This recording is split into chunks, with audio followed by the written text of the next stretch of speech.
SportsbyBrooks, visiting with Bruce Hooley. He's in Columbus, longtime sports media personality, Central Ohio, of the Spielman and Hooley podcast. Now, let's get to the cool stuff, the fun stuff, the juicy stuff. Urban Meyer. Yeah. I know you're as much of an expert probably as anybody in the media, but we talked at length to Doug LeMaurice of the Cleveland Plain Dealer, who you know, and he spent some time with Urban lately. But talking to my sources as well, the indication that I'm getting, and of course we're out here in Los Angeles, the Los Angeles Coliseum is right behind me.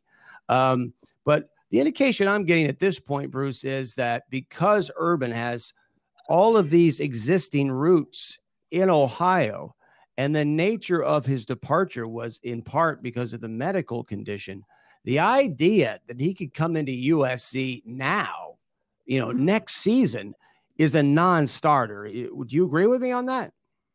I do. I think it's a little bit soon. The thing with Ohio State was they didn't need a coach until Urban had been out of it a year. And if USC is going to move on from Clay Helton in the next couple of weeks, or even in this offseason, I'm not sure that timing works for Urban. And one of the things that Urban will want if he returns to coaching is he'll want, for lack of a better term, his Meyer Mafia to go with him. And those are all the guys from Ohio State that he brought with him from Florida, and a lot of guys he brought with him from Utah. It's Mark Pantoni, his director of football operations. It's Mickey Marotti, his strength coach.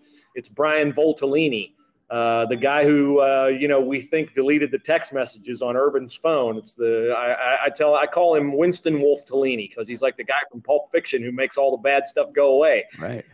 Urban can't bring those three guys with him wherever he goes. I think he would have a harder time committing someplace. But I do think the longer you're away from the game, the less fresh in your mind the medical issues are, and the more you tell yourself you can delegate authority.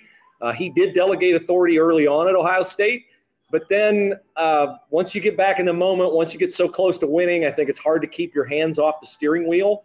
So I certainly would never say he'll never coach again. I think a college game would be awesome to have him back, and I think he'd win wherever he went. I think Urban Meyer at USC is an absolute home run. I'm just not sure if 2020 is the ideal timing for him to do that.